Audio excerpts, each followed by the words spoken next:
अस्सलाम वालेकुम दोस्तों। कुवैत गवर्नमेंट ने फ़ेज़ 3 का ऐलान कर दिया है, जिसके मुताबिक पार्शियल कर्फ्यू 28 जुलाई से हटाया जा रहा है। इसके अलावा टैक्सी सर्विस भी बहाल की जा रही है 28 से।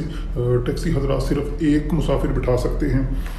जो लोग कुवैत से दूसरी कंट्रीज़ में जाएंगे, क्योंकि 1 अगस्त से कमर्शियल फ़्लाइट भी स्टार्ट हो जाएंगी, वो एयरपोर्ट पर 4 घंटे पहले पहुँचें, क्योंकि वहाँ पर आपका टेम्परेचर भी चेक होगा। इसके अलावा जो हैंड कैरी है, जो हम 8 किलो का वेट अराउंड वो एयरक्राफ्ट के अंदर लेके जाते थे, वो अब अलाउड नहीं है।